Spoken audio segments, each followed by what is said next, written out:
Okay, this is going to be the EE382 Midterm 2 review. So today we're going to be going over important concepts that you should have mastered down for your next midterm. And so we're going to do a bunch of examples from this one. So the first one we're going to do is we're going to use Parseval's theorem to solve the following integral.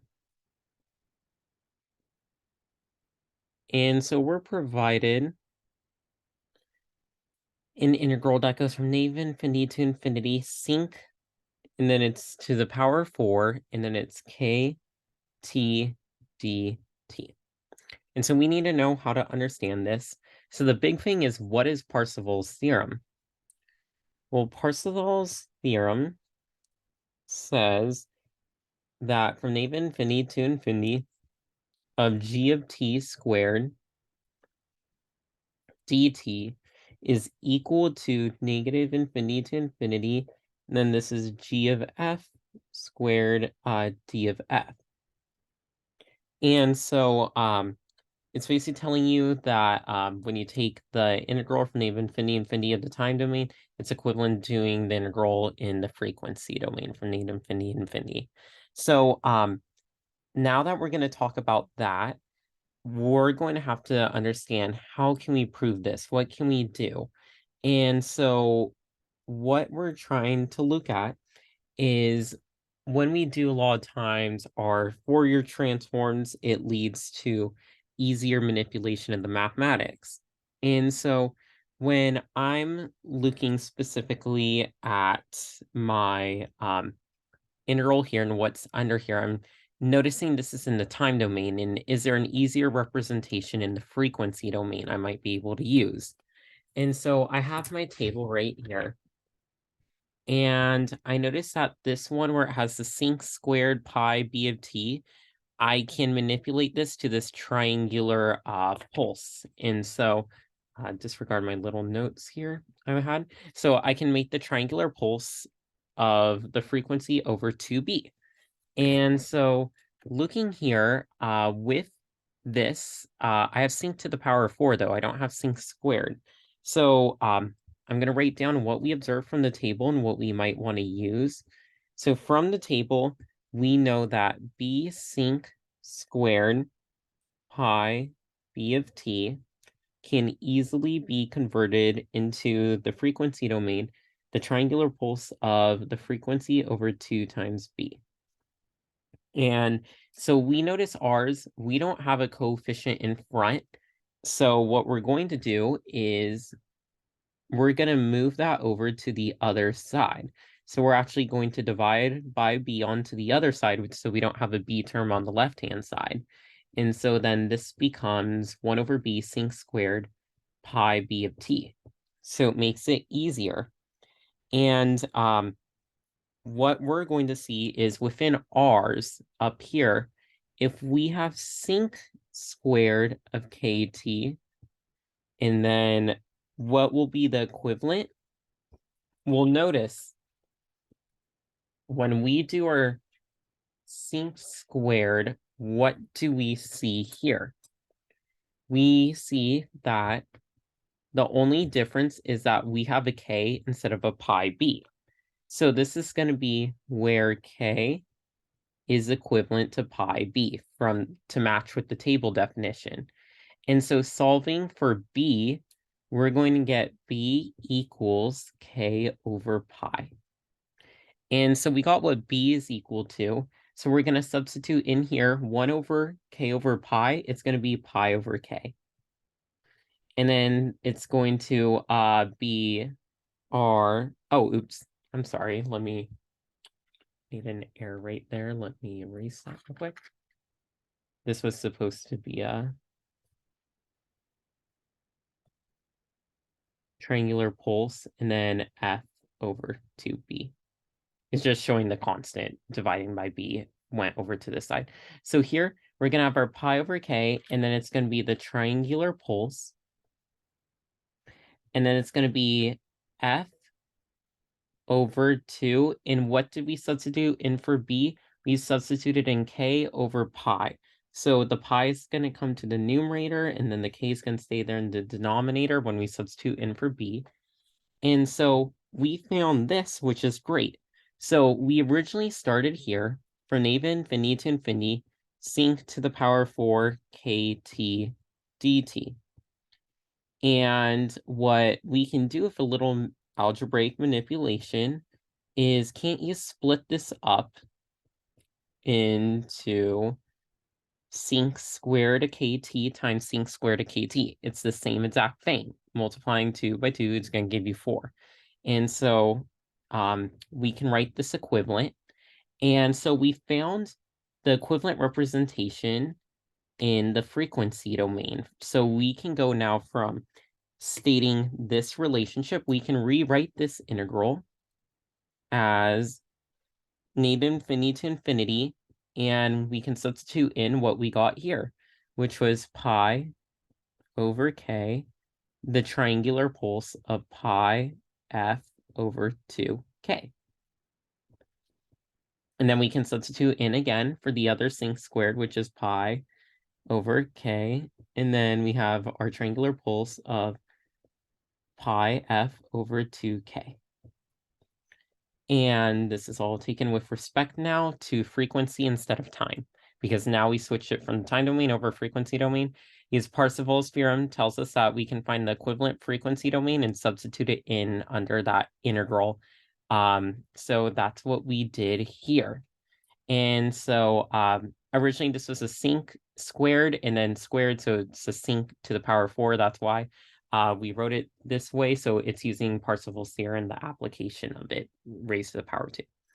So now that we got it written this way, let's examine what this looks like. And so we are going to find an equation for this triangular pulse. So normal triangular pulse that has been encountered in the lecture is going to be the following. We have it going from negative 1/2 to 1/2, and then the amplitude is 1. And that's our normal triangular pulse we have here. So this is usually the triangular pulse, and then it's of t. That would be your normal triangular pulse. Well, the next one, it's going to be similar, what I'm going to draw, but it's going to be different just a tad. It's going to be t divided by tau. And so if we have something divided by, what we noticed in the lecture is it actually expanded. So it became, if you remember from 310, when you divide the independent variable, it actually expanded in time. So it's going to be, then we're going to see tau over 2 and negative tau over 2. So remember, our original bounds are from negative 1/2 to 1/2. This expands it in time by tau, so that's why it's negative tau over 2 to tau over 2. And so now we're going to represent this one, where instead of t, we're going to be using our frequency. And so here I was just showing you, remember from class, sort of how these worked. Let's look how we'll plot this one. And so for this one, frequency is going to be on our x-axis. And the 2k, it's going to be expanded by 2k over pi. So what it's going to look like for a triangular waveform is the bounds are going to be given by, here we have our normal bounds, which is 1/2, but it's going to be 2k in the numerator. That's going to expand it, and it's going to be compressed by pi. If you remember from 310, the denominator will expand because it's operating on the independent variable, and the numerator is going to compress it. And so you might remember like 2t, like it happens in twice the time. It goes from 0 to 2 in only a 1 time step instead of 2. And so this will cause it to be compressed in time, where this will expand it in time. So our original limits, which are usually from negative 1/2 to 1/2, we're going to see the 2 is still going to be in the denominator, and the 2 is still going to be in the denominator. So what's going to change is instead of t, we're now going to do frequency as our variable. So that's why I put frequency instead of t on the axis. It's going to be expanded by 2k. So I'm going to write 2k here, 2k. But in the denominator, it's going to be pi, because that's going to compress it in time.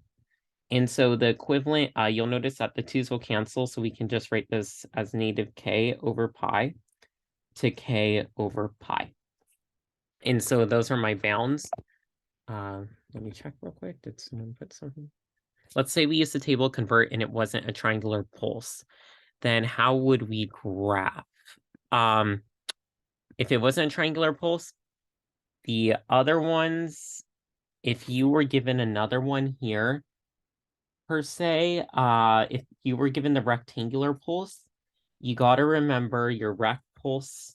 You go from the basics, the one at the very beginning where you learned in the class, from -1/2 to 1/2. And then you would know it has an amplitude of 1. And then depending on what you have here, so in the denominator, the 2b will expand it. So it's actually going to be your bounds here, 2b, negative 2b. And so that's how you would create the diagram for rect pulse. And then we're doing the one for a triangular pulse. So that's just an example of how you would do it. Keep going with the example. We'll see what happens is, so now our bounds we got as negative k over pi to k over pi. The amplitude is still going to be 1 because we're only looking at this part right now. We just graphed this part. And so what we saw from here is if I were to make an equation for the line, remember how your lines basically are given as your y equals mx plus b. Well, here, what is our slope going to be? Our slope starts, so remember, when you have slope, it's y final, which is 0, minus y initial, which is 1, all over, and then your x final, which is k over pi, and then your x initial, let's say it starts here at 0, and that's going to be negative pi over k. That's your slope. And then what are you having specifically here? You're going to see that your x, we're actually working with f as our independent variable. So writing the equation for the line here, for this line, it's going to be negative pi over k, our slope, in our independent variables f. It's transversing in time. That's our variable. Instead of x, we're using f here. And then the y-intercept is 1. So that's the equation for my line. So that's the equation for my line. And what you're going to see is when we did this, we only noticed that the area under this half is the same as the area under here. So we just need to multiply by 2 if we do the bounds from 0 to k over pi, which is this bound. So I'm going to simplify the integral up here, and that's going to become, and what we'll see is the constants can come in front. So pi over k times pi over k is just going to be our pi squared over k squared. And then we're going to multiply by 2 since we're going to evaluate the bounds from 0 to k over pi. We're just going to do it from this half. So if you just multiply by 2, because it'd just be from negative k over pi just be twice the area of this section. And then we're going to have the equation of the line is going to be given by 1 minus pi over k times f. And then we're going to have this squared, because remember, there's 2 of these, so it's squared, and then df. And now that we got that, what we're going to do is we're going to simplify this. So we're going to expand what we get here. So it's going to be 2 pi squared over k squared still in front. and then it's going to be from 0 to k over pi, but expanding that integral, we're going to get 1 minus 2 pi over k, and then we're going to get f, and then plus pi squared over k squared, and then f squared df. And so now we're going to take the antiderivative of this, and you're going to get f minus, and then this is going to become pi over k f squared, and then this is going to become plus, and this would be f cubed, so it'd be 1 over 3 pi squared all over k squared f cubed, and then we're going to have this from 0 to k over pi. That's what we're integrating. So this is just the antiderivative with respect to f. And now that we got that, we're going to plug in for f, k over pi, then we're going to plug in 0. So plugging those in specifically, we're going to get 2 pi squared all over k squared multiplied by, and then this would be k over pi minus pi over k times k over pi squared plus 1/3 pi squared over k squared. Then this is going to be k over pi cubed. And then if you just minus 0, all these would have been 0. And so what we're going to see eliminate here is we get k2 pi squared over k squared. And then what's going to happen within here is we're going to notice specifically that this would be k over pi minus this pi is going to cancel out with the pi, one of the pi's here because this is squared, remember? And then the k is going to cancel out with one of the k's. So this will cancel the square, so it just becomes negative k over pi. And then here we're going to have, what we're going to see is the pi squared will cancel. And so with 2, the pi is down here because this is cubed up to numerator and denominator. So these will cancel, so it's just to the power 1. So it's just going to be plus 1/3 and then k over pi. And what we're going to see is this cancels with this term. So we're just left with 2 pi squared over k squared times 1 over 3 k over pi. Simplify, and you're going to get 2 pi all over 3k.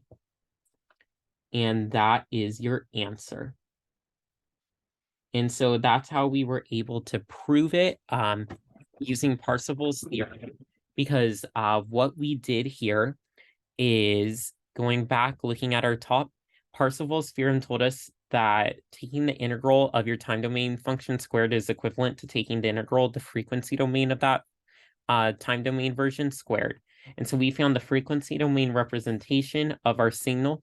Notice our signal squared is sinc squared a kt. Squared gives you sinc 4 to the power 4 kt. So what we notice here is we wrote it out, and then we were able to come up with the equation of the line here for triangular pulse, and then we plugged in the equation for the line, and then we just solved for it, and we were able to get our final answer. So that was using Parseval's theorem.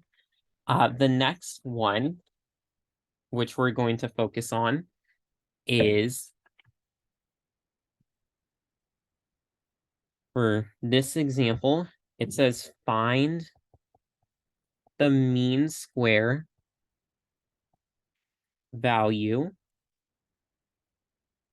or power of the output voltage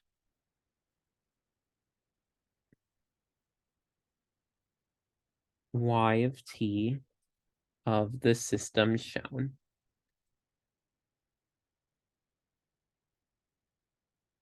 If the input voltage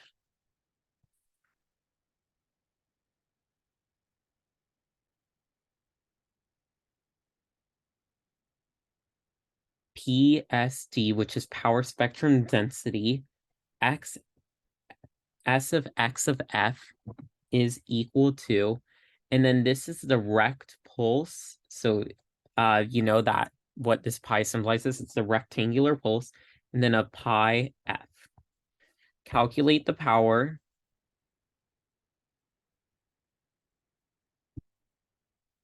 or the mean square value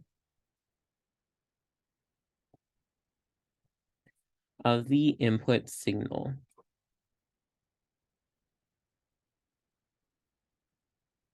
X of t. Okay, so this gave us a lot of terminology, but they gave us this diagram. So let's look at the diagram because I think that helps understand it more, at least for this one. And so we have a source X of t. Then there's this 1 ohm resistor. Then we have 1 farad capacitor. And then we have a derivative block, so d of dt. And then we have an output, y of t.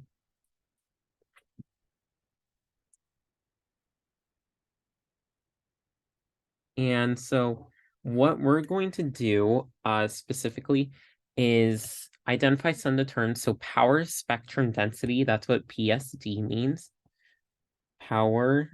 Spectral density. And our ESD is our energy spectral density.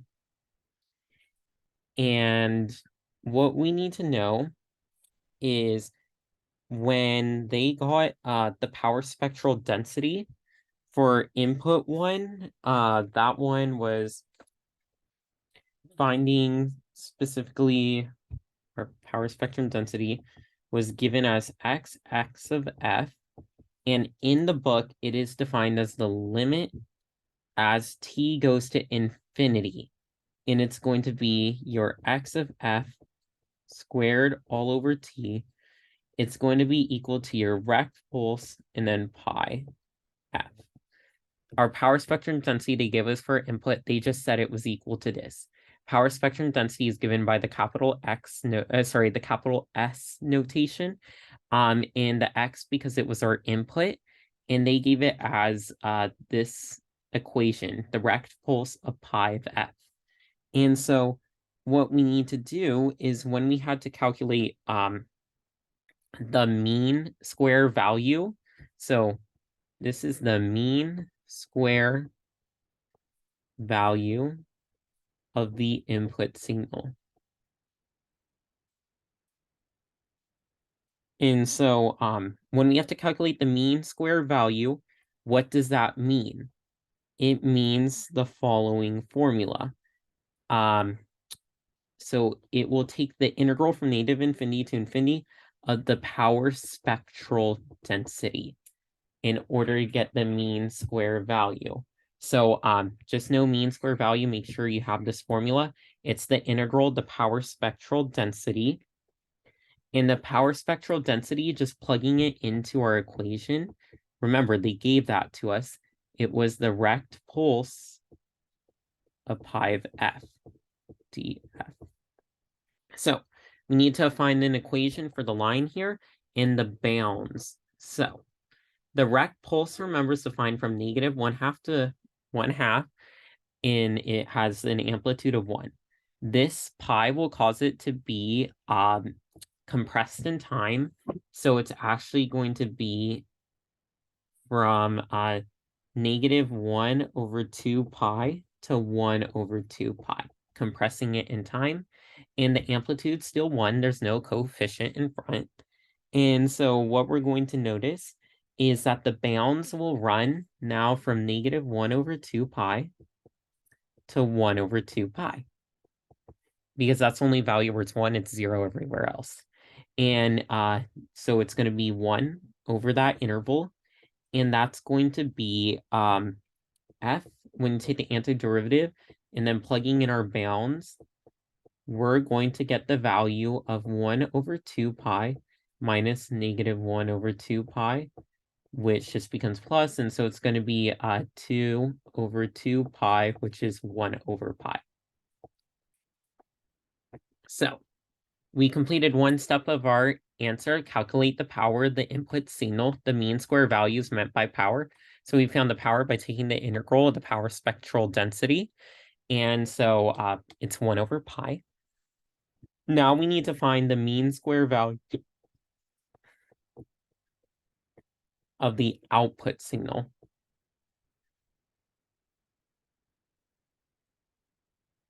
And so this is a little harder because we haven't found the power spectral density for the output. So we have to solve for that. And when we're looking here specifically, we're going to do a few steps in here that are going to make it a little bit easier. At least in my opinion, I think it makes it easier. But I define an intermediate here variable, and I call this W of t. It's just like the going to represent the signal across these two terminals before it goes through the difference to the output. And so my WT, we're going to see this later on come into play because we're going to draw the equivalent circuit in the frequency domain. So we're going to convert all this over into the frequency domain. That's what we're going to notice. The big thing here is when you take the derivative, it's the first power of the derivative. So if we're converting that block into the frequency domain, it's going to be j to the 2 pi f, and then it's going to be to the power of 1. So notice this derivative block, when we have to convert this block diagram to the frequency domain, we're going to make it j to the 2 pi f. See, there's a question real quick.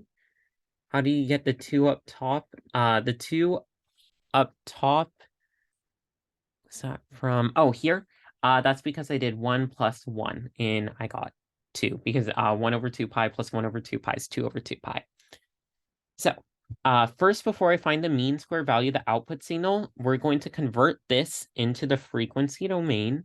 So we're going to turn that circuit into the frequency domain representation so it's easier to solve for. And so what we're going to have here is for input, it's going to be capital X of F. And then we're going to have, well, our resistor is just going to be 1 still. Remember, resistance, the impedance of a resistor doesn't change in the frequency domain.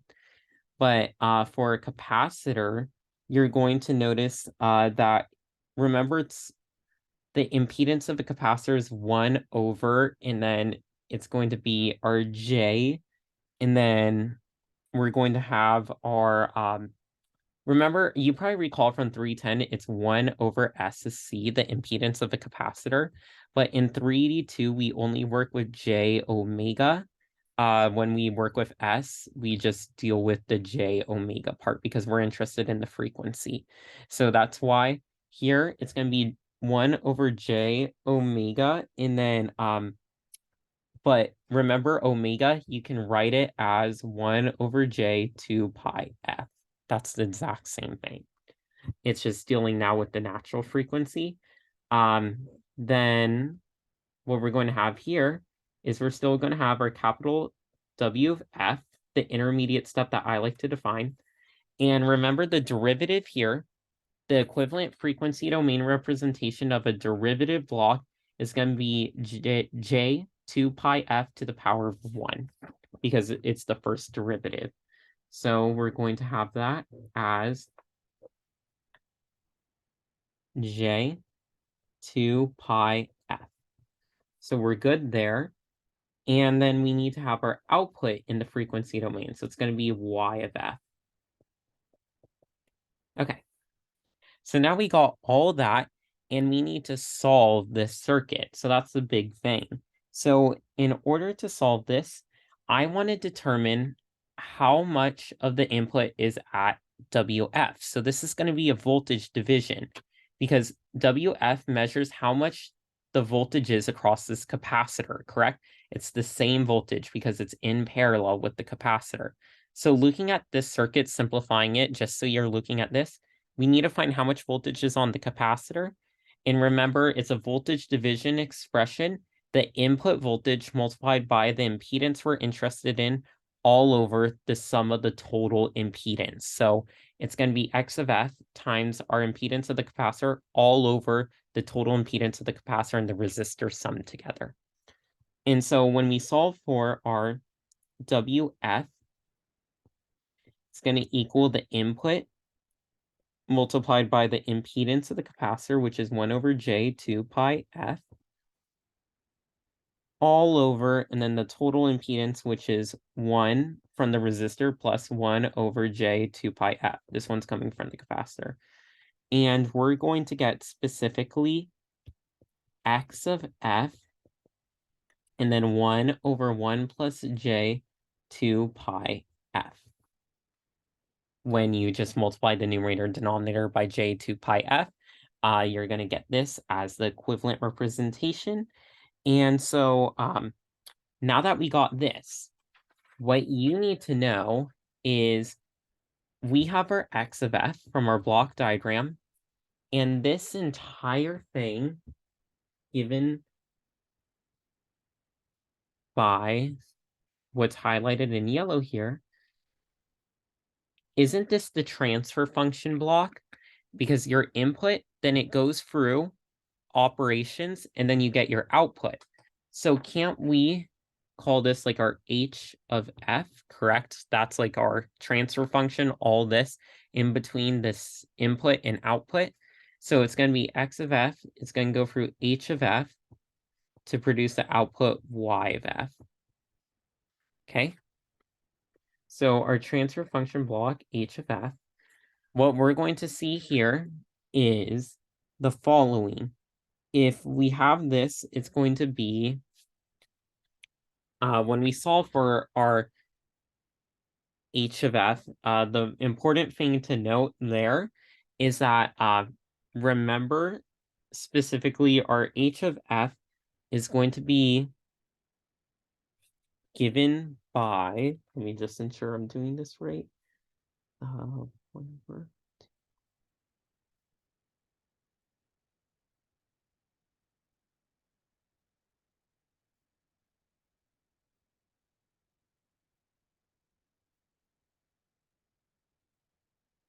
Oh, I think that's what, yeah, one word intro.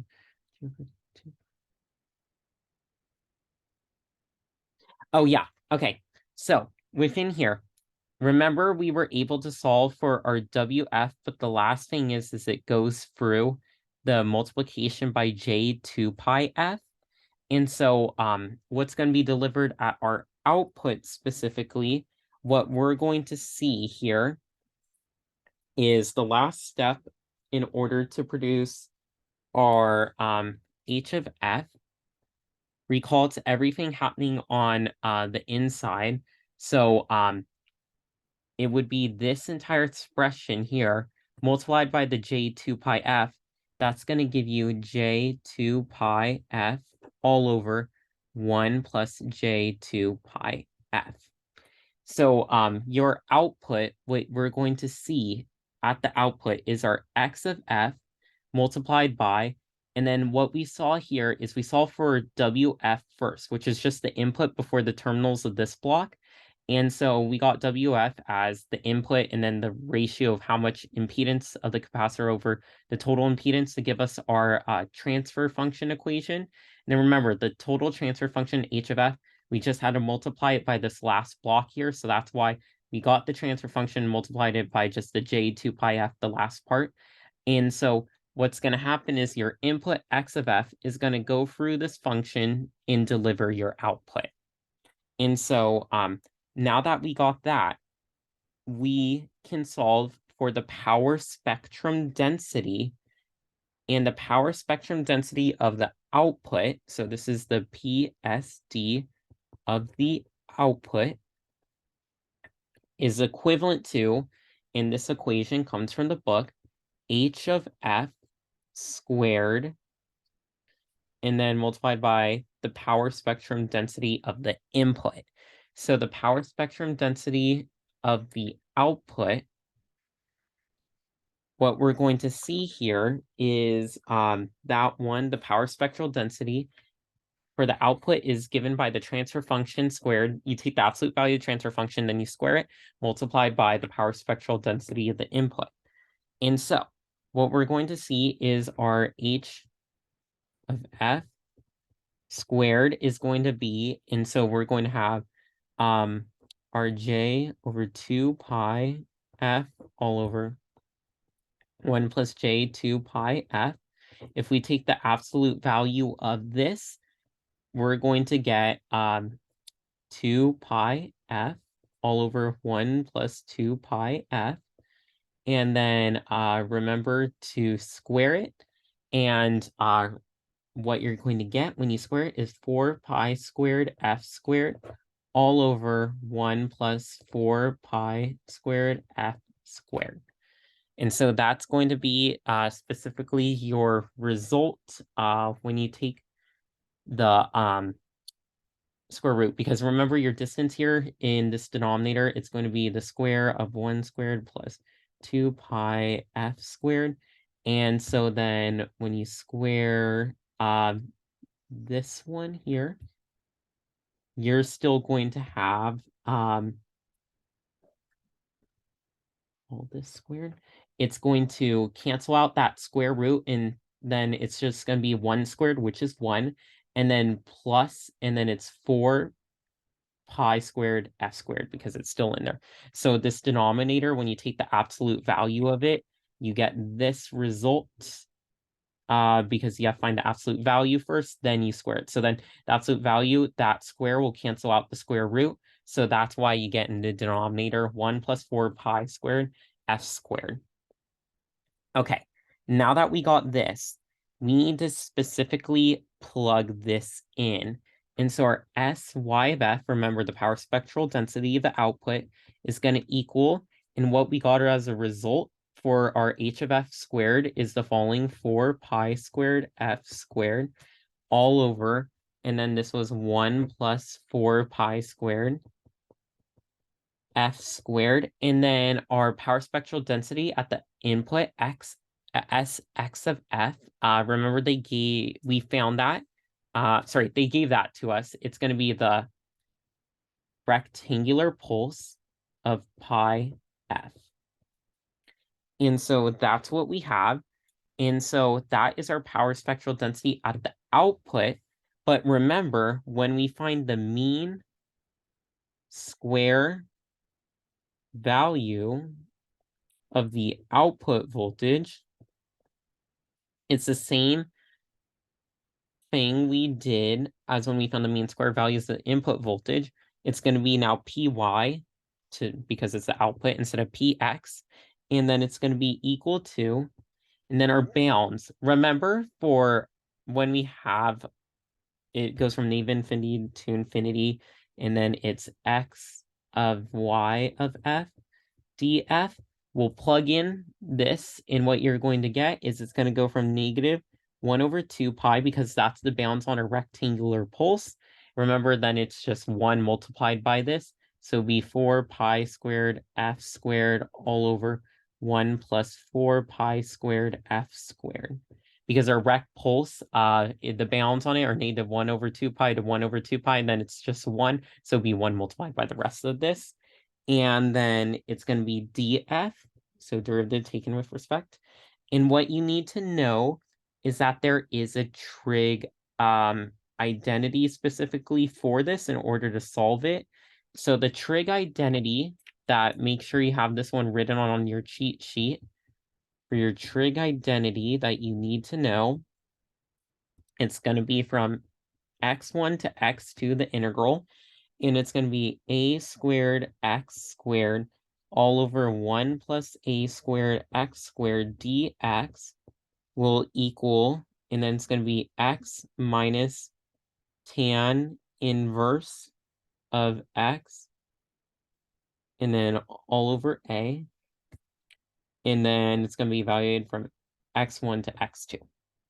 And so this is the trig identity that you should have written down for sure on your cheat sheet, just in case this problem, something like this pops up, so you have that formula handy. So here we need to identify what's our x and what's our a. And so our a here is given by the term here, and it follows down here. And our x is given by the f squared term, so here and here, because that's the one we're taking derivative with respect to as well. So what we're going to see here is the equivalent one.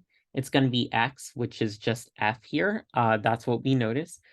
The answer is going to be f minus, and then tan inverse of f all over, and then our a is going to be 2 pi evaluated from, and then it's going to be 1 over 2 pi, and then negative 1 over 2 pi here. And so plugging that in, what we're going to get as a result is 1 over 2 pi minus, and then it's going to be tan inverse negative, 1 over 2 pi all over 2 pi, and then it's going to be minus, and then it's going to be negative 1 over 2 pi minus tan inverse of negative 1 over 2 pi over 2 pi. And so distribute that negative. When you plug this into your calculator, though, what you're going to see as a result, let me just make sure.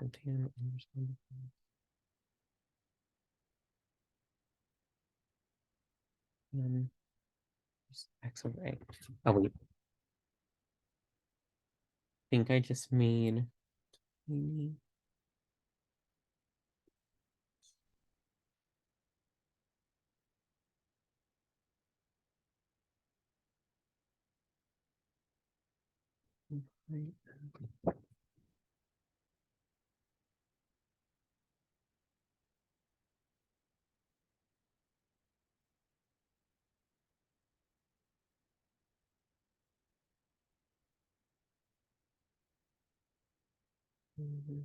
X.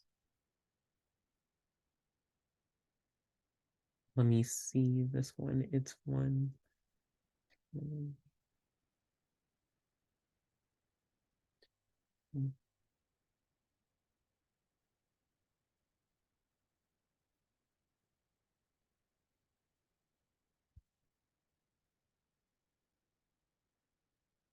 Then they put 2 pi here. So they did tan inverse of. Might give me a sec real quick. Okay, I believe what he did is when he wrote this down, he meant to have an ax here, because multiplying by your a, which is 2 pi, specifically, you're going to get here your 2 pi f, and then what you'll have as a result in here, when you plug in 1 over 2 pi times 2 pi, you're going to see, and then here he would plug in your negative 1 over 2 pi over 2 pi. You're going to see as a result, this would be 1 over 2 pi, and then tan inverse of 1, where we're going to see, okay, yeah, 45 degrees. So this would be minus pi over 4 all over 2 pi, then plus here, and then we're going to get 1 over 2 pi, then plus, and then tan inverse of negative 1, you're going to get negative pi over 4, and then over 2 pi, what we're going to get as our result. And so then we have negative 1 over 2 pi multiplied by 4. And what we're going to see here is when we simplify, this will become 2 over 2 pi. And then it's going to be negative, and then so minus, and then it's going to be 2 pi over 4, so minus pi over 2. And then it's going to be over 2 pi. So here we're going to get 1 over pi minus, and then here we're going to have 1 over 4. And that's how we get our answer for the specifics of the mean square value of the output voltage. So let's recap this problem so we make sure we don't make any mistakes on it during the exam. Okay, so we started here with our block diagram, and we basically know the power spectral density of the input. They gave that to us. Power spectral density is capital X of F. And X is for the input, and then this is a function of frequency. It was pi, and then the independent variables was F here, multiplied by pi. So remember, with our power spectral density given to us as the rectangular pulse of pi times the frequency, we need to find the mean square value of the input signal, which is given as the integral from negative infinity to infinity of the power spectral density signal. And so our power spectral density signal, the input, is the rect pulse of pi f. We draw it out in order to determine specifically our bounds here from negative 1 over 2 pi to 1 over 2 pi. And then the value is 1 taken with respect to f, the derivative, where when you take the antiderivative, you're going to get 1 over pi. Now, in order to find the mean square value of the output signal, we had to do a little more interior operations. We made a variable here, WF, to find out what the equation was for a transfer function from this input over to these two terminals here.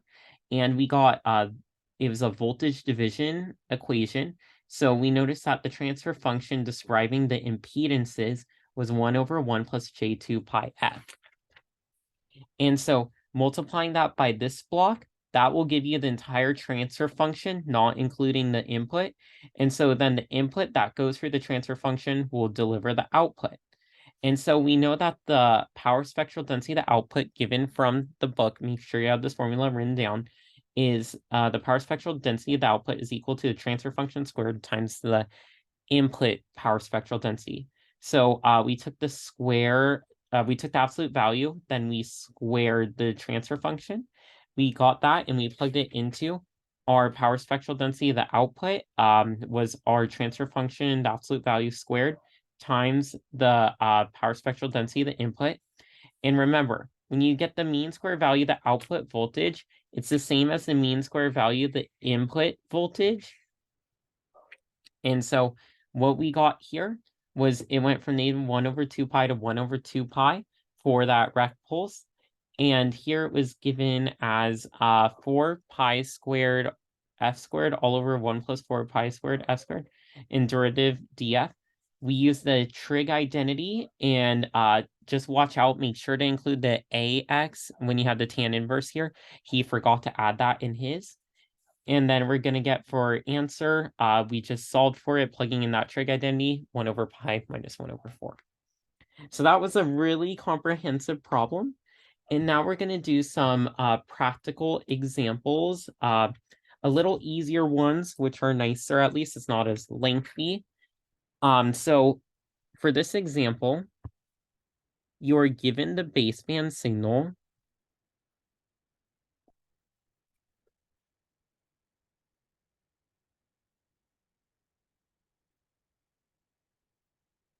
and our baseband signal is going to be m of t is equal to cosine of 1000 pi t. And so we need to sketch the spectrum. So sketch the spectrum of m of t. And so in order to sketch the spectrum, we have to find what the frequency domain representation is. And so the frequency domain representation, looking at my table, is going to be this one. And so I'm going to write this one just as cosine and then 2 pi times, remember the frequency, which is 500 here, times t. Just to make it simpler on the eyes, this is your f here. And so when we write m of f, it's going to equal here, what we get as a result is 1 over 2. And then it's going to be delta impulse f plus 500 plus delta f minus 500. So here we got now the frequency domain representation of this signal. And now with this frequency domain representation, we need to plot the magnitude and the phase. And so if we're to plot the magnitude here, it's going to be, well, we're going to see it's from, we're going to have negative 500, 500 for frequencies. Those are the only two places where the impulse is occurring. And those impulses are going to have the height of 1/2. So here we go. The height is 1/2. And the impulses occur at plus 500 and negative 500. Because remember, if it's plus 500, it means it's on the left-hand side. Negative 500 means on the right-hand side. So this would be our magnitude plot. And then our phase plot, which is going to be the angle of M of F, is going to be the following. Notice that there's no J term, so that this is going to just be 0 degrees for both of them. Because there's no phase term, so it does not go up to 90 degrees, and it does not go negative 90, because there's no J term, and it's a cosine. Remember, cosine is at the real axis. And so now that we determine the spectrum, we just determine the magnitude and the phase angle. Don't worry, we'll do one example where we do have a J term. But this one, now we need to, for part B, is we need to sketch this spectrum of the double sideband suppressed carrier signal. And so MT cosine, and then it's going to be 10,000 pi t. So looking at this, what we're going to do is we're going to have our MT, which is cosine of 1,000 pi t multiplied by cosine of 10,000 pi t. Okay, so what we're going to have to do here is we have to multiply the two. This is another trig identity. Make sure you have these ones written on your cheat sheet. Let me make sure I get the right ones. The product to sum, we're going to use this trig identity here, a cosine multiplied by a cosine. You can also do another method, which he does in the notes if you want, which he converts this. He treats this, let me just show you. There's another way you can treat this, and it's just an alternative representation than using the trig identity. You treat this as m1 of t, and you treat this as m2 of t. Okay? And what you know is this is m1 of t times m2 of t. And so isn't the equivalent in the frequency domain m1 of f convoluted with m2 of f? And so that is true. And so what you're going to do with this convolution now, when you convert each of these into the respective frequency domain versions, here you're going to have 1/2. So for your m1 of f, it's going to be 1/2. And then it's going to be delta f plus, and then it's going to be 500.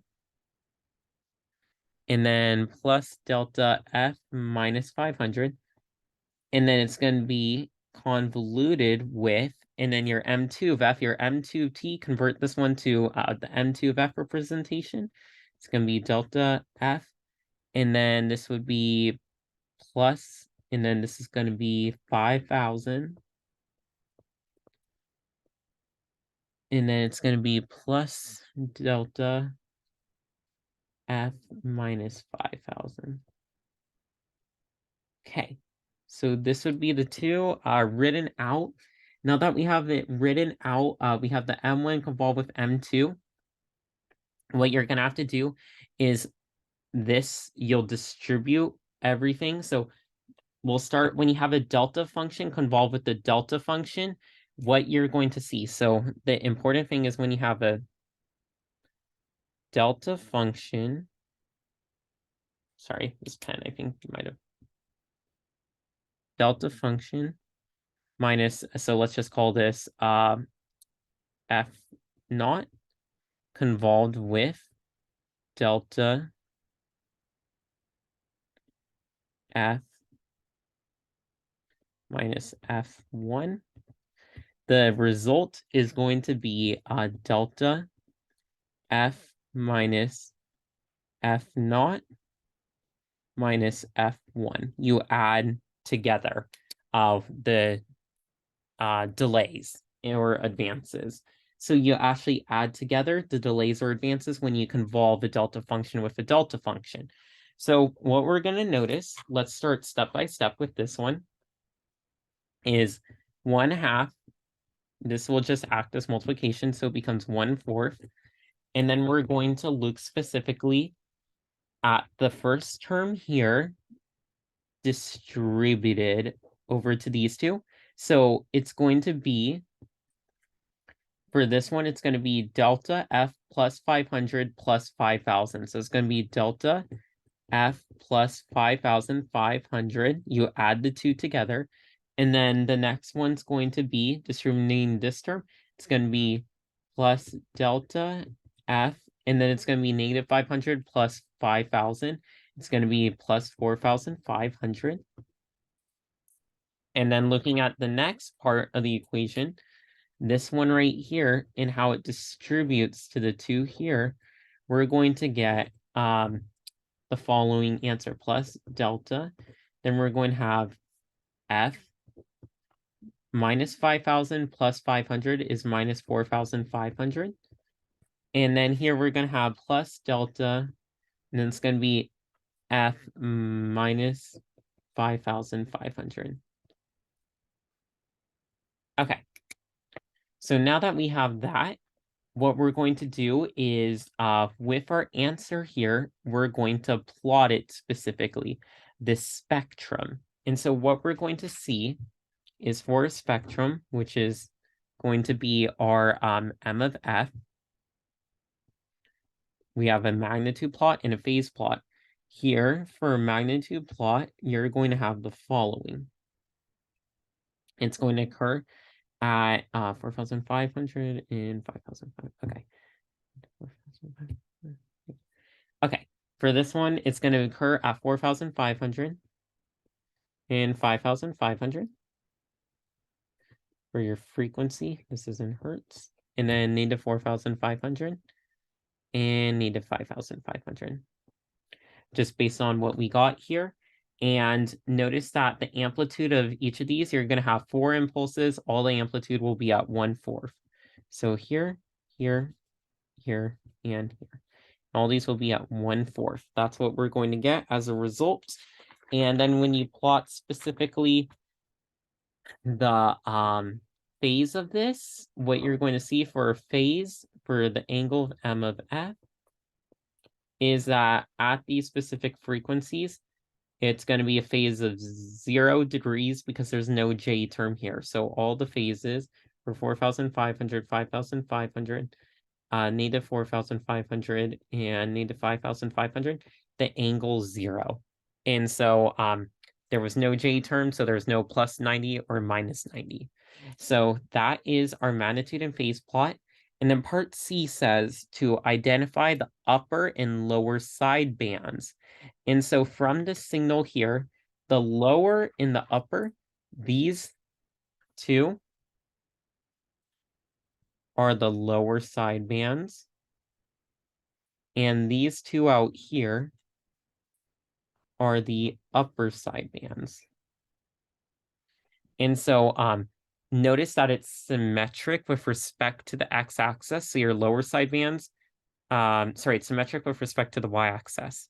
So your lower side bands are on the inside, your outer side bands are the upper side bands. And so just make sure you have that note. Okay, now that we solved that one, let's do another one. For this one, we're going to work with a little more complicated of an example, requires a little more thinking, but it's the exact same instructions. So you're going to be given the baseband signal.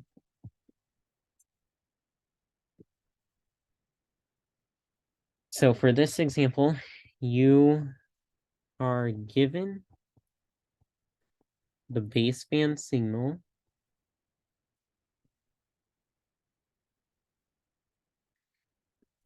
m of t is equal e to negative 10t. Oh, give me a second, guys. The doorbell ring. Sorry. Okay. So we're given the baseband signal here, m of t equal to e to negative 10, and then times absolute value t. And so it says we need to sketch the spectrum of m of t. Okay, so we have to find the Fourier transform of m of t if we're going to, because the spectrum is the magnitude and phase plot, which is given in the frequency domain.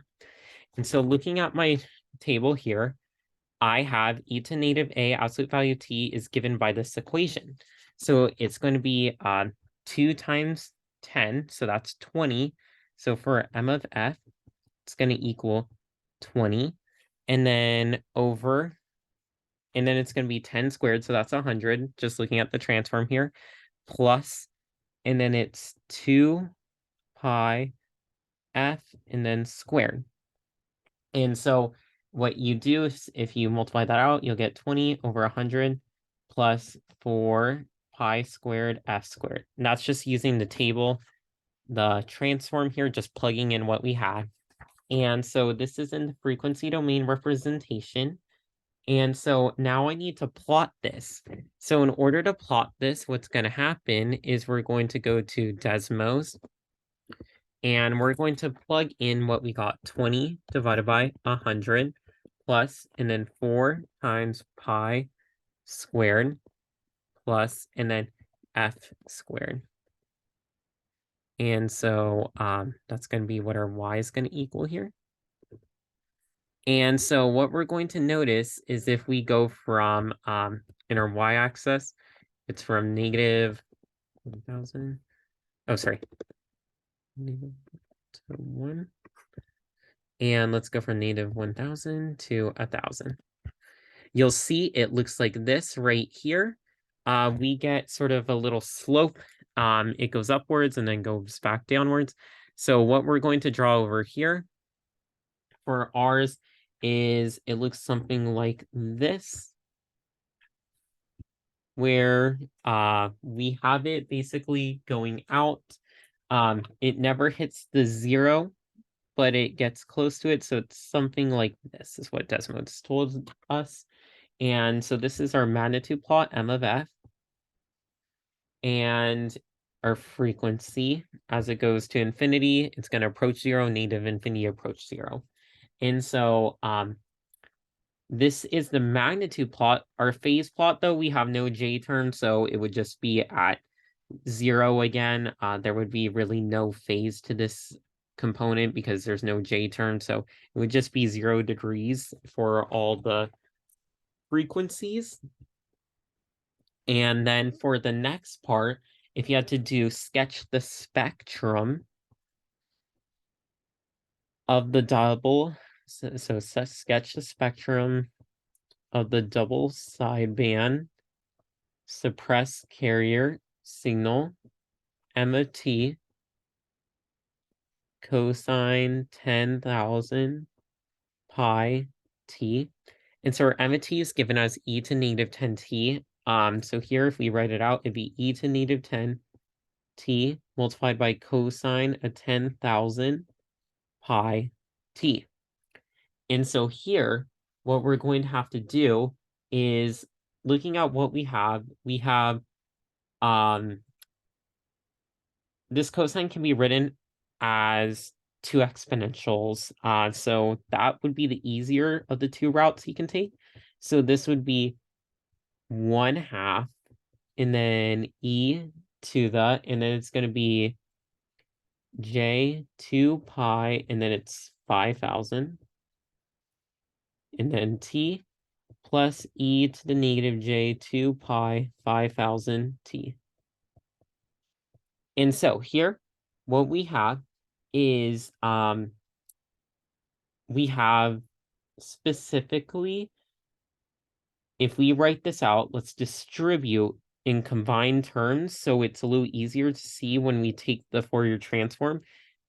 We're going to have 1/2 e negative 10 absolute value t multiplied by e to the j 2 pi 500 5000 t, and then plus 1/2 e to negative 10 t e to negative j 2 pi 5000 t. Okay, so what we have here is you're going to notice, I'm going to call this my g of t real quick. So this is my g of t. And so this will also like my g of t almost. And so it's going to be g of t multiplied by e to the j 2 pi 5000 t. And then plus g of t e to the negative j 2 pi 5000 t. Okay. So what we're going to see here is looking at our transform table. If you have an e to the j 2 pi f naught of t, it's gf minus f naught. So right here, what we had is we had our, we need to find the Fourier transform of this. And we know the Fourier transform already of e to the negative 10 absolute value t. It's just multiplied by 1/2. That's the only difference. And this one, we know the Fourier transform of e negative 10 to the absolute value t is just going to be multiplied by 1/2. So here, plugging in what our Fourier transform was of that. And then the only difference is we'll just have a shift. And the shift will be due to the f naught here. So for this one, for the positive power of e to the positive power, it's going to be a minus shift. But when it's e to negative power, it'd be a plus shift. And so here we have e positive power. So it's going to be, what we're going to see is we're going to have our g of f minus, and then 5000 plus g of f plus 5000. Where a capital G of f was given by the Fourier transform. Oh, sorry. And then make sure you have your 1/2 here. I'll just keep this as 1/2 G of t, just to make it easy so you don't accidentally confuse the two. So our, remember, frequency domain of what we had for e to negative 10 t was given by 20 over 100 plus 4 pi squared. Then what you're going to substitute in for f is f minus 5000 squared. And then you're going to have this all multiplied by 1/2, then plus 1/2. Then it's going to be 20 over 100 plus 4 pi squared f plus 5000 squared. Okay. And so when you plot this, you'll notice from the original plot here on Desmos, this was at the point 0.2, so you know the amplitude. When you do the plot of this one, you're going to see that it's going to be shifted over by 5000 to the right and 5000 to the left.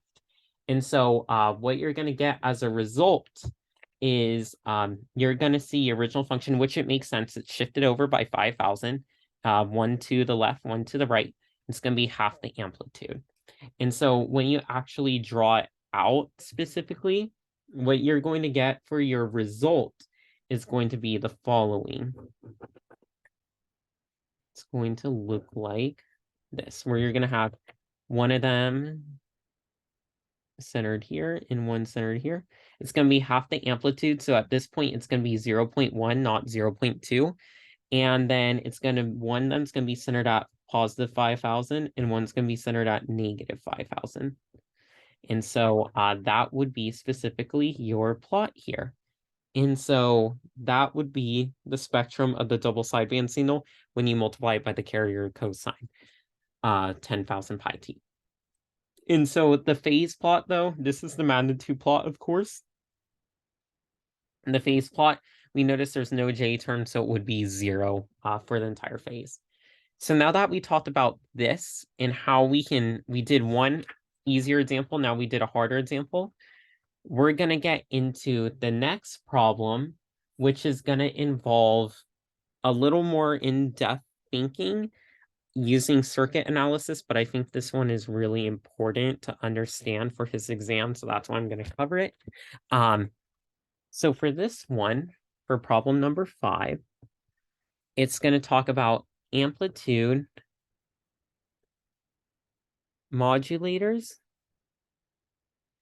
and demodulators.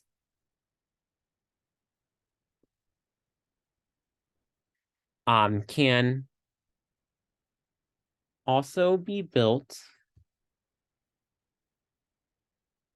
without using multipliers. And so in the figure below, which we're going to draw, so in the figure, the input, which is phi of t, is going to equal m of t. And the amplitude,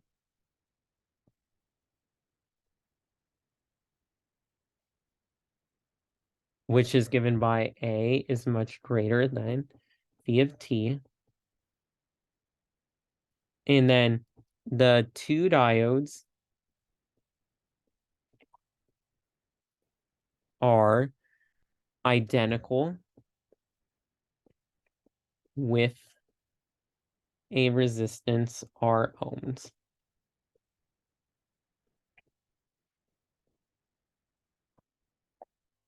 In the conducting mode,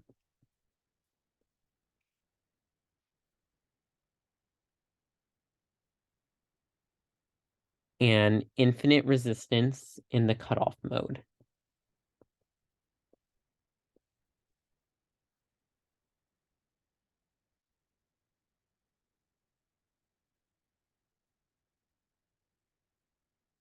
Show that the output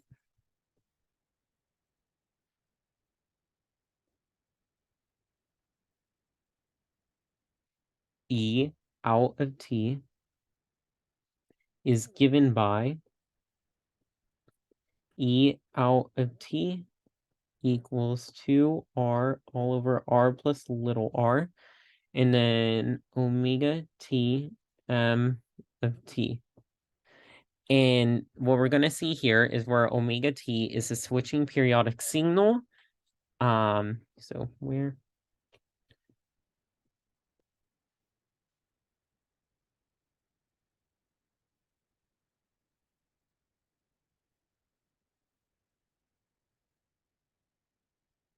With period 2 pi over omega c seconds. Okay, so what we're going to do here is they give us this circuit. And so the circuit, I know that was a lot of text for you, but don't worry, we're going to cut it down. So this circuit here is going to have phi of t across it, which is our message. Because phi of t equals our message, m of t. And so this is on the primary side of the transformer, and then we're going to have our center top transformer. So we're going to have on our secondary side here, it's going to make specifically, we're going to have our voltage source A cosine omega ct, and we're going to have our plus minus phi of t, and the plus minus phi of t here. And we're going to have a diode, the first diode. And then we're going to have it go here. Here's our resistance. And here's the other resistance. And what we're going to notice here is we're going to have our output voltage given by E out of T. Okay, so this is the entire circuit diagram we have. And for our diodes, it's given by the relation that as the voltage across the diode increases, it's given by the slope 1 over R. And remember, that indicates that voltage divided by current is going to give you R, tiny r for your slope. So, but remember, in the cutoff region, there's no current flow. So what we need to do here is, let's just analyze the problem from the very beginning. Amplitude modulator and demodulators can also be built without using multipliers. So that means in our circuit, we shouldn't see multiplier blocks. In the figure, the input, which is phi of t, is going to be our message. That's what it's telling us. And the amplitude, A is a lot greater than our message. The two diodes, which are here and here, are identical with resistance R ohms. So this is going to be represented by tiny r. Ohms, tiny r ohms. And in the conducting mode, and infinite resistance in the cutoff mode. Show that the output, which is across these two terminals here, is given by this equation.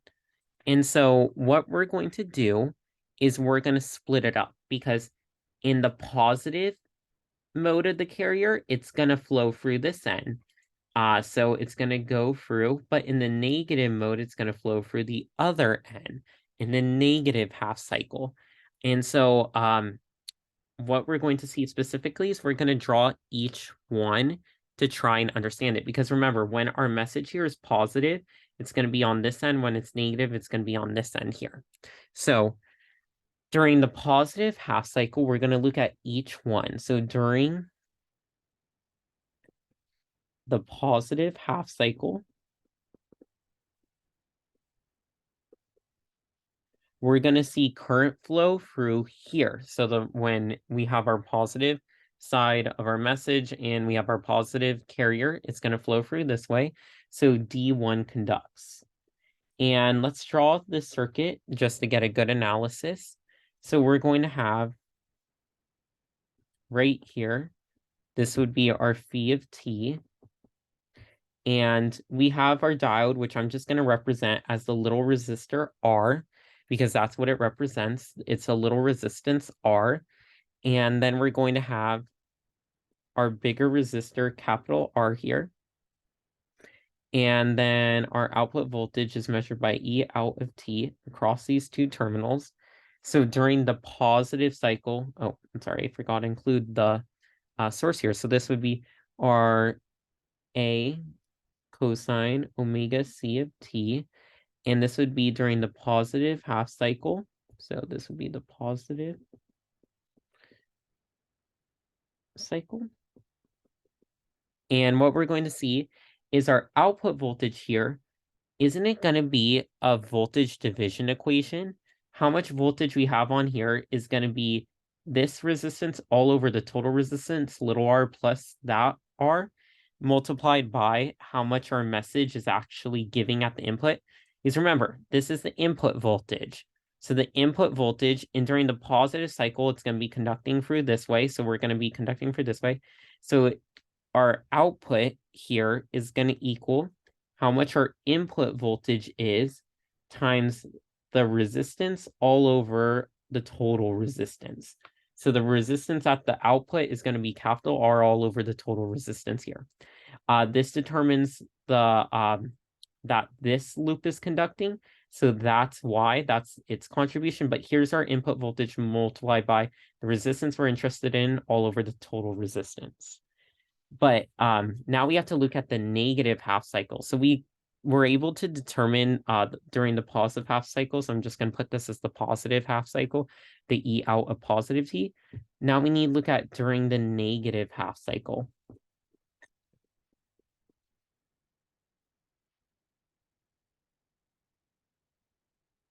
D2 will conduct. And within class, I don't know if you guys remember this, but he actually drew the diagram here. Because it's going to be the negative part when we're going through our message. So he had the negative, actually had it structured this way. And then we still have our waveform, our A cosine omega CT. And we're going to have our resistor here and all over the little resistance here. Little r and then capital R. And so this would be measured across our terminals here, E out, and it's going to be the negative T. During the negative half cycle, it's going to equal, and then the input voltage, phi of T, multiplied by capital R all over R plus little r. And so that's going to be what we're measuring across here. And so what we're going to see is if we add up the contribution from the negative half cycle, because we just did a voltage division, is the exact same thing. The voltage here, how much is going to be across here? All over the total resistance. So that's why we had here the resistance that we're measuring across all over total resistance times the input voltage.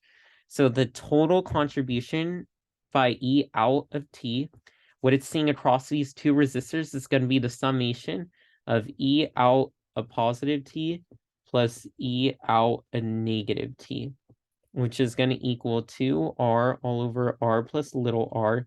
And then it's going to be our what we're going to do is we're going to substitute in for phi of t. Remember, that's just the message, so we can just substitute in m of t. And then the one thing that we have to take into account is our switching, because when we switch on and off, so the switching, we're just going to say omega t here. We're going to add that variable in there because it will tell us that the switching omega t is the periodic signal, and it's going to turn on and off basically that circuit from running. So that's why we added in the omega t for the output voltage, because if the circuit's off, then there's going to be no output. If it's on, then there will be an output. So we just added that term at the very end to make sure that you had it. And so to ensure that this can work as a double sideband superior signal, what we got from this equation is we had our 2r all over r plus little r. And so when we have our omega t, it was given by the figure. In the figure, if you look in the textbook, I'll pull it up for you guys. The figure it was pointing to was figure 2.20a with period 2 pi all over omega c. So if we go over to figure 2.20a, what you're going to see is C 2.20.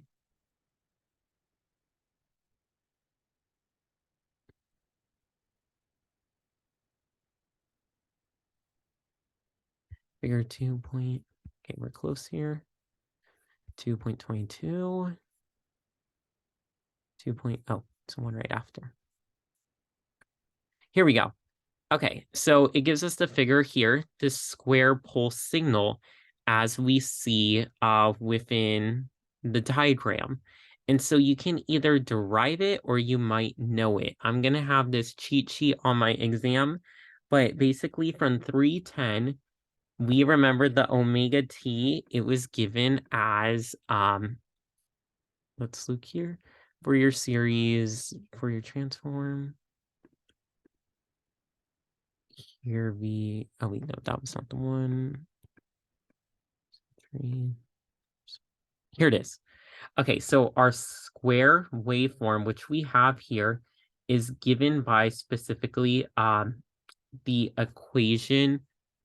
This would be the one that it matches what we see, but we notice it is, oh, it's the pulse train, my bad, because it's above. Notice it's not below the y-axis, but it's above. So they simplified this one because it's a common one, but it is given here. And when you substitute in for the variables, you notice tau is the duration of your variable. So tau here, the duration is pi.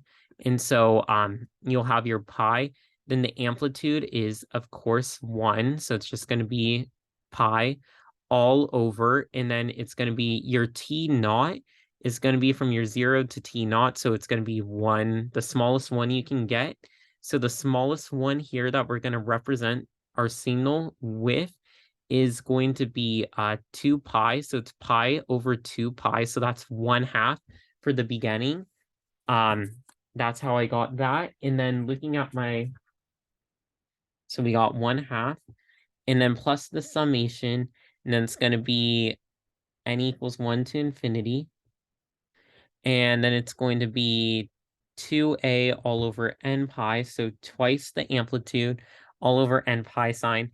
And you can do it this way, or there's another technique. So let's look at the other technique here. So I'm going to have the waveform here for our analysis, but we're also going to look at specifically how he would approach it from his point of view when looking at the Fourier transform. So you could derive this as well. So let's look at the problem side by side with his and try understanding how he got this into being. And so we're going to annotate over it. So it told us in the problem that it had a period. So within the problem, it specifically said the period was given as 2 pi all over omega c. And so that's what he wrote here, 2 pi over omega c. That was specified in the problem.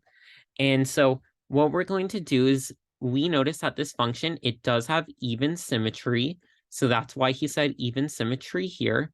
And when it's even, we only have our a of n coefficients. So that's why our odd coefficients are equal to 0, or b of n. And now that we know that, remember from when we were dealing with the Fourier series, let me pull up my sheet here and put it on the left-hand side real quick. So let's see if we can put all 4 of these together. So let's try putting this waveform down here. Let's put the visualizer here on the left.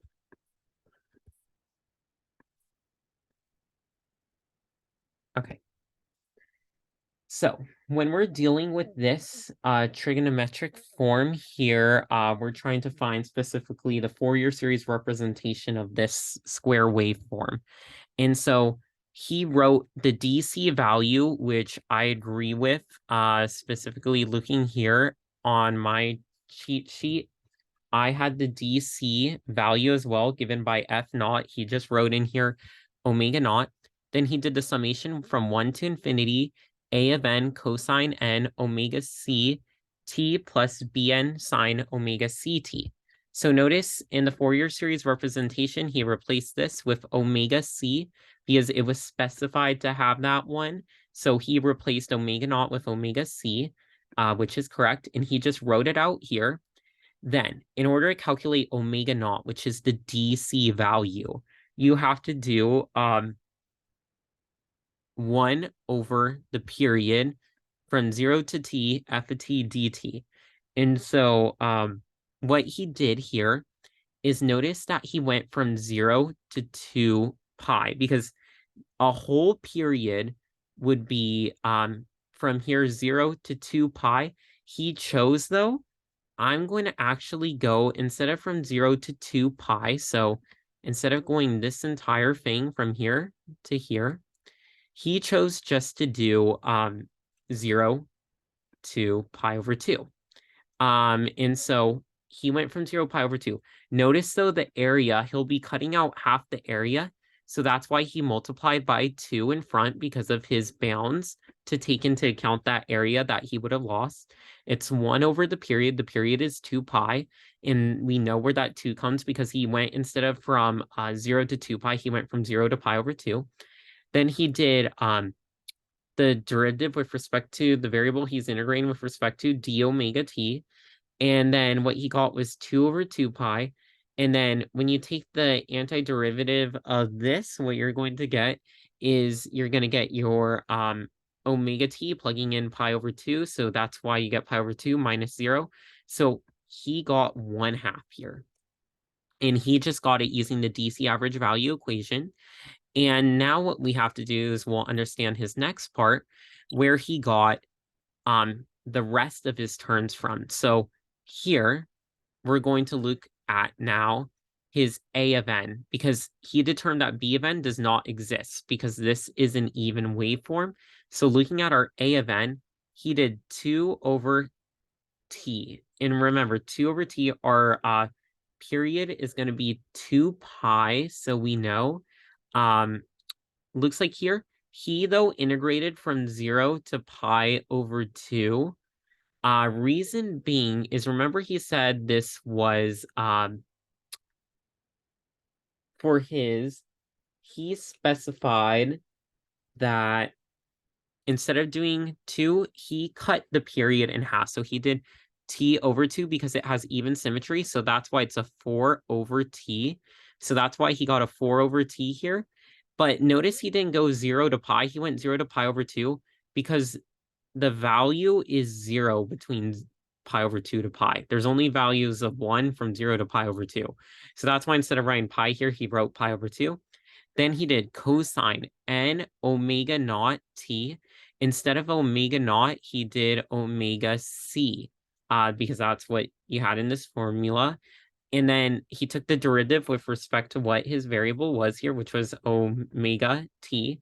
And then when he did that for his antiderivative, he got the answer. It's going to be 4 over, and then his period, of course, is 2 pi. So that's why the 2 pi is here.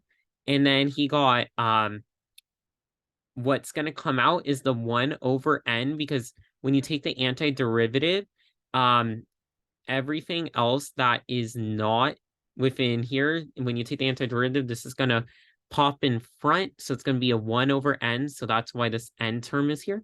And then sine n omega ct evaluated from 0 to pi over 2.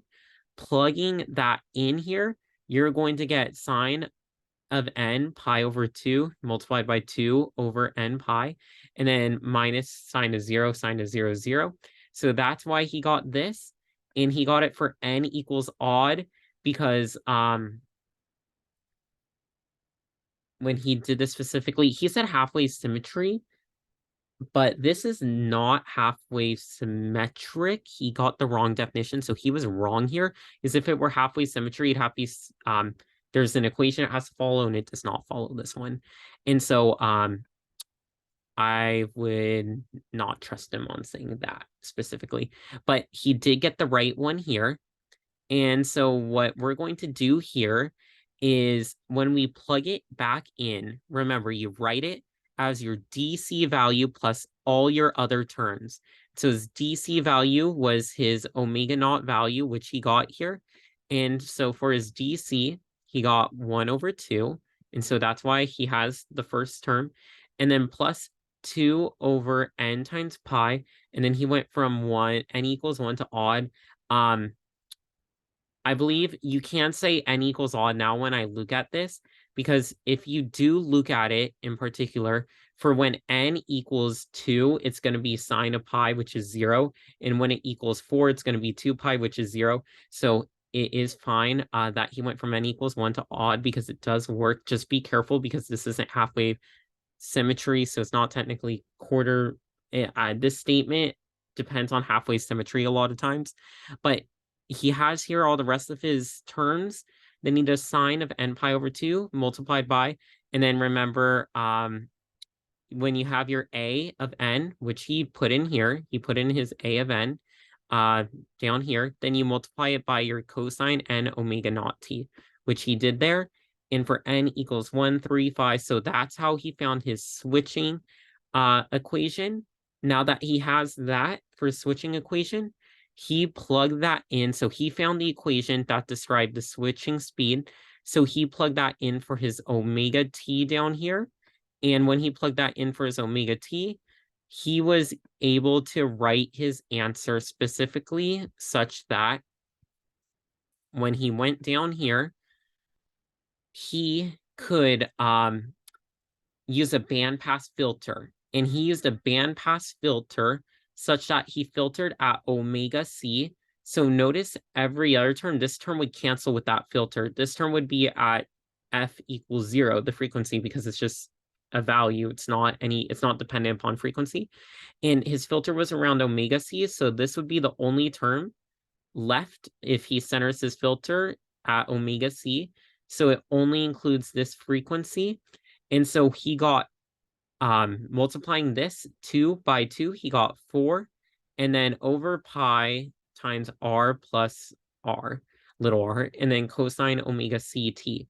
So here he was able to showcase that you could turn a circuit into a double sideband suppressed carrier signal. And so he did all that mathematics. So the only thing missing from ours was the derivation here for the switching omega t, and then he plugged that into the equation. used a low pass filter to get specifically the only one he wanted to get his output here to match the double sideband suppressed carrier. So you filter at the first harmonic in order to get the one you want. And so that's part of the double sideband suppressed carrier. And so that's all the mathematics behind that problem. So going back to our work, he was able to derive here his omega t using the Fourier. Oh, sorry, let me zoom out again. He was able to derive his omega t using what he knew, and from his, he found it to be 1/2 plus 2 over pi cosine omega ct minus 2 over 3 pi cosine of 3 omega ct. And then what he was able to do then, he plugs that back into his E out of t. So his E out of t will become 2r over r and then plus little r times m of t times, and then his omega t is going to be 1/2 plus 2 over pi, and then cosine omega ct minus 2 over 3 pi, and then cosine 3 omega ct. And then he filters at the specific frequency to get the one he wants. And so that's why his end result was 2r over r plus little r mt multiplied by 2 pi over pi cosine, and then omega ct, which this is going to be equal to 4r over pi times r plus little r mt cosine omega ct at his output. So that is his entire derivation for that problem. And that one's a longer one, but I think it's really good to understand that when you look at it, you have to treat this diode like little r here. And you use voltage division to get the voltage across each of these resistors. And then you combine them to get the total output voltage. And you found your omega t using your Fourier transform using the trigonometric expressions, the expanded trigonometric form for the Fourier transforms. And then you write your equation, plugging in that omega t, and then you use the filter in order to get at the first harmonic. And so it combines a lot of the skills. The next problem I want to do, I think, is pretty good in terms of what you should be looking at. So I'm going to have it here and I'm going to walk you guys through it. So it's on the recording. So I think it's more important to listen to this one, to be honest, because it has a lot of math, but I think it's good to understand it. So we'll start from the beginning. Two signals, M of t and so M1 of t and M2 t. So we have two messages, both band limited to 5,000 hertz, are to be transmitted simultaneously over channel by multiplexing scheme. The signal at point B, which is going to be down here, is the multiplex signal, which now modulates the carrier frequency 20,000 hertz. And so the modulated signal at point C is transmitted over a channel. So here's the diagram they gave us. And so what we're going to see, give me a sec. So what we're going to see here in our two messages is the first message, which is going to be M1 of F. This is the transform. So this would be the Fourier transform, the first message. This is the Fourier transform, the second message. They gave us this diagram. So for message 1, it's going to pass through here and go to the summing block. For message 2, what this indicates is that it's going to be multiplied. This is the multiplexer, and it's going to multiply message 2 by 2 times cosine 20,000 pi t. And it's going to sum the two together in order to produce the output here, which is then going to go through the multiplexer and then produce our final output. So it's going to take the first message and then the second message multiplied by the carrier, sum them together, then multiply by another carrier. And so sketch the signal spectra at points A, B, and C. And so what we're going to notice at A is it's going to be multiplied. And so it's going to, you'll see here, cosine, 2 times cosine times 20,000 pi t. Remember here, your cosine, it is equivalent. When you take the Fourier transform of this, it's going to be 2 times, and then it's going to be 1/2. And then in here, it's going to be delta f plus, and then what is the frequency of this carrier? It's 10,000. Because remember, that's written in 2 pi f and then times t. So it's actually 10,000. And then here it's going to be plus delta f minus 10,000. And then what we're going to notice is the 2 and the 1/2 will cancel. And so that's what we're going to see here is the 2 and the 1/2 cancel. And so you're just left with this. That's going to be multiplied by your message. So you're going to notice your message is going to be shifted to the left by 10,000 and shifted to the right by 10,000. And so this message over here, we should see this diagram shifted to the left and shifted to the right by 10,000. And so going downwards, what we notice is it is shifted to the left by 10,000 and shifted to the right by 10,000, this original one here. And so that was just the mathematical proof to it. And now we need to look at point B. So B is going to sum the two together. So notice that it's going to take this one, which goes from negative 5,000, 5,000, and it's going to add the one over here on top of it. So it's going to add these two to that original message. And so it's going to get, for the response, you'll notice that this one only occurred from negative 5,000 to 5,000, where the other two picked up then, because they peaked at 10,000, then went back down. And so this would be the combination of the two. So this is after the summing junction. It just adds the two together. And so that's what we see. And then at point C, it's going to multiply by another carrier. So notice that this carrier, if you take the Fourier transform of it, it's going to be 2 times 1/2, and then the Fourier transform, remember, this is delta plus 20,000. And then the next one is going to be delta f minus plus 20,000. So let me just write that real quick. I just forgot the 1/2 delta, and then it's going to be f plus 20,000, and then plus delta f minus 20,000. Okay, now that we got that specifically, now we're going to notice that our final result is going to be shifted over to the left by 20,000 due to this term, because the 2 and the 1/2 will cancel, but our message B will be shifted over to the left by 20,000 and shifted to the right by 20,000. And so that's what we're going to see in our answer is down here. We're going to see, let me go to the next page.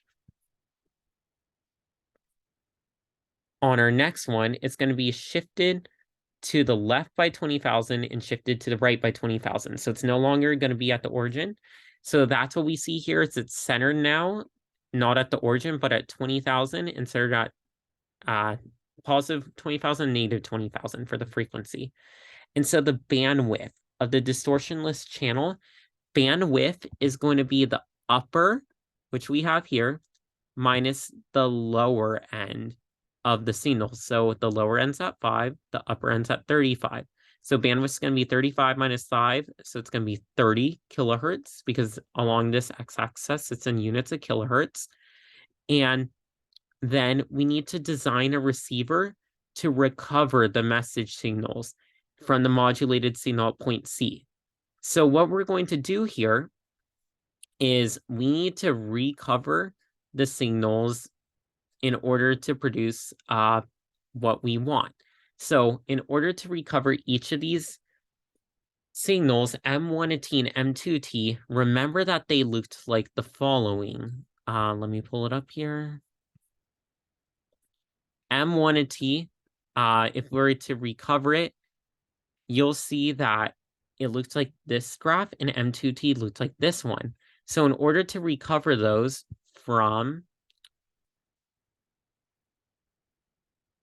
the graph up here, we'll see that, okay, we're going to have to pull this one out or modify these somehow to get our M1T, and we're going to have to modify these ones somehow to get our M2T. And so that's the big challenge that we're going to have, is we need to know how to modulate these in order to reproduce the original signals. And so what we're going to see here is when we do this modulation, we're going to have our message here. This is going to be our input, where we have to derive those two from. So that's why it's the input over here. And we're going to pass it through a bandpass filter. One's going to be centered at 20,000, and one's, so our bandpass filter is going to be centered at 20,000, and it's going to have a bandwidth of 10 kilohertz. So that means the upper minus the lower. So it's going to take this section and this section, because the upper, which is 25 minus 15, that's 10 kilohertz, because this is 25 kilohertz minus 15 kilohertz, 10 kilohertz. So that's what these two will employ. So it's now going to take these two signals, and it's going to multiply it by a carrier to cosine a 30k pi t. So what this is going to do, it's going to shift it 15,000 to the left and 15,000 to the right. So shifting, because remember, this is just written in here, it's really 2 pi times 15k. And when you do the Fourier transform, you're going to see that this will shift it to the left by 15k and to the right by 15k. And that's what I wrote down here, the Fourier transform equation. It's going to shift with an impulse plus 15,000, then minus 15,000. So we're going to see this signal here that we filtered out with the bandpass filter. It's going to shift it over by 15,000 to the left. So the one to the left, it's going to be given by these ones out here, the plus 15k. And then we shift it to the right by 15,000. It's going to be given by these ones here. And then we're going to use a low pass filter with a bandwidth of 5 kilohertz. And so that's going to pass through it. The low pass filter passes through it on each side. So it's only going to keep the specific signals given right here, because the low pass filter will filter out just at these 5 kilohertz. And so that's what we get for our output. So we reproduce the original signal that we had on the previous page from negative 5 kilohertz to 5 kilohertz. We had this one right here. So that's how we produce that one, M1T at the final output. In order to produce M2T at the final output, we're going to use a bandpass filter where the frequency is going to be centered at 10 kilohertz. So up here, it's centered at 10 kilohertz, and the bandwidth is going to be 10 kilohertz. So the upper minus the lower, that's going to just take through this one here and this one here. And so what we're going to do now is we're going to pass it through. The carrier is going to be 2 pi times 10k t. So 10k, that means it's going to shift it to the right by 10k and shift to the left by 10k, as stated right here. And so we're going to see as we shift this to the left by 10k, it's going to form the ones right here.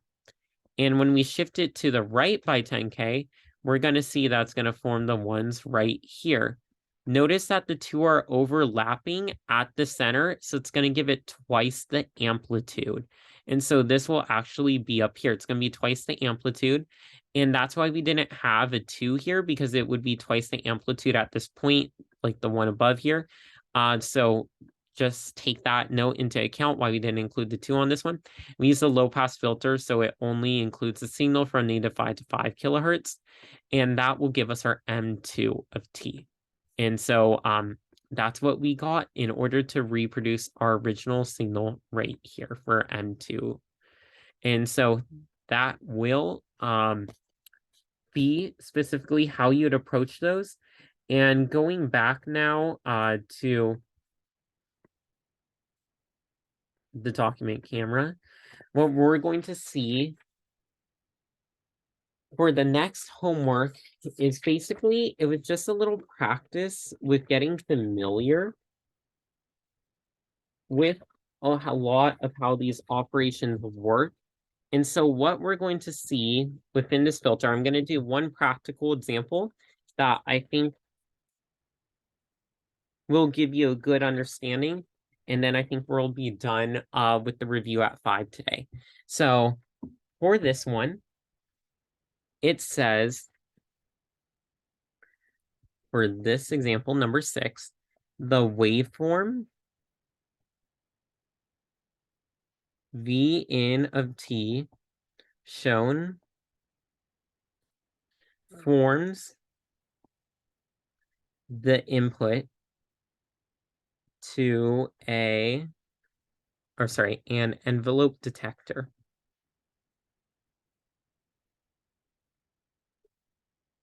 Sketch the output waveform.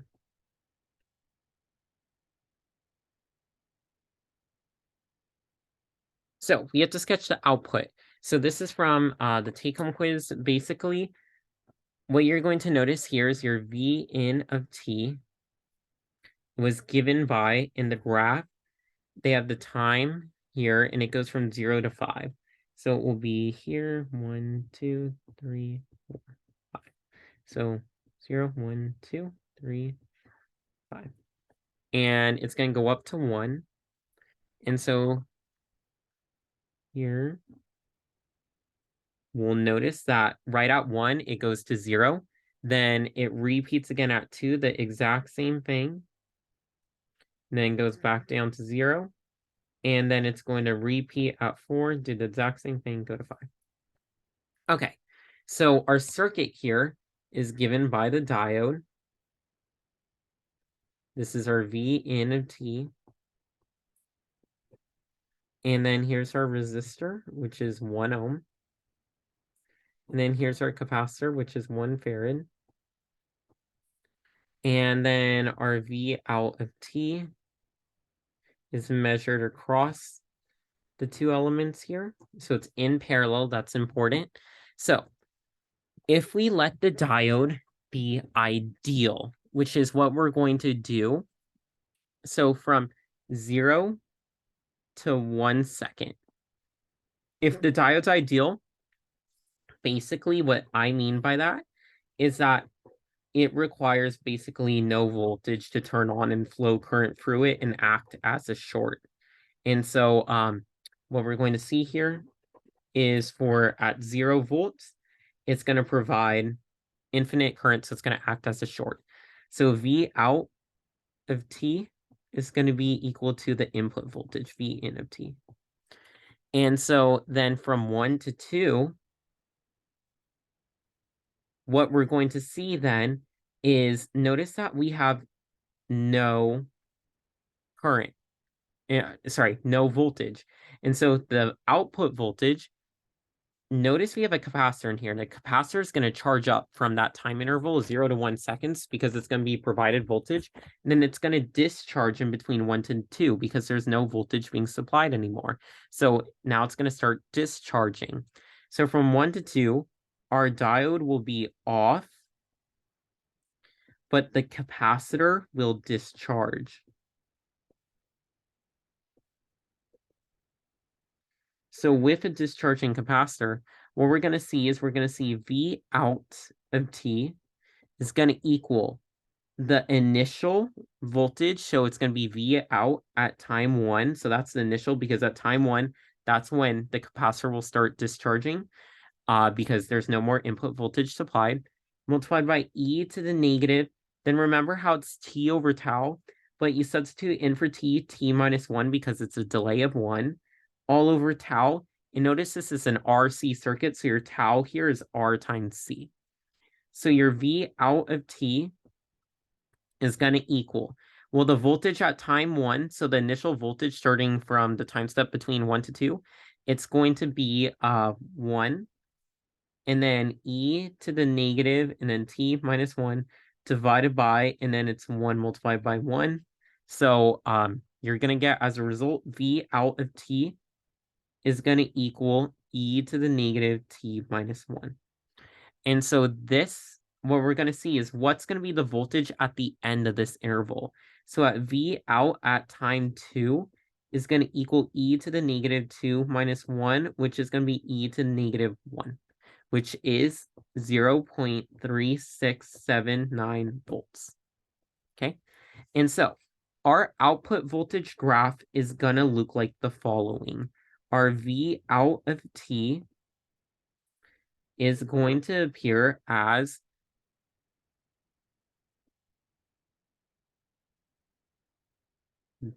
from 0, 4, 5, 6. This is what we know so far is it goes up. So remember, from 0 to 1, V out measured was the same as V in. So here it was exactly the same. But what we're going to see is from time 1, the capacitor will start discharging. So there's still going to be some voltage stored across here. So there's going to be still some voltage across V out. And at V2, it's going to get to about 0.3679. And then it's going to, at time step 2, so at time 2, then again, the diode's going to turn on because we're passing voltage through. So it's going to follow V in a T. So then at time step 2, what's a little weird is it drops down because remember at time 2, if it follows V in a T, it's going to start at 2. Right up here, it starts at, going to follow this graph. So it's going to start from 0 again, then charge up. So it's going to start from 0 again, charge up. And then it's going to start discharging. And then at 4, then it's going to follow exactly again V in a T. It's going to charge, and then it's going to repeat. So that cycle is going to repeat. Where here, this is the point at time step t equals 1, where the input voltage no longer is supplied and the capacitor discharges. Then at this point, once the input voltage supplied kicks on again, then it's going to follow exactly the input voltage. So that's why it drops and then follows exactly. Then at time step 3, capacitor will start to discharge because the input voltage no longer supplied at time 3. And then after, at time step 4, the voltage is going to turn back on. It's going to follow again. And then it keeps repeating the cycle for the circuit. So this would be our time, of course, on the x-axis, but this would be your output graph for your output waveform right there. And so that's pretty much everything that you have to be familiar with for the exam to do well. Make sure to understand those block diagrams, know how they work and know how circuits work as well, but also be familiar with those spectrums and you should be good to go.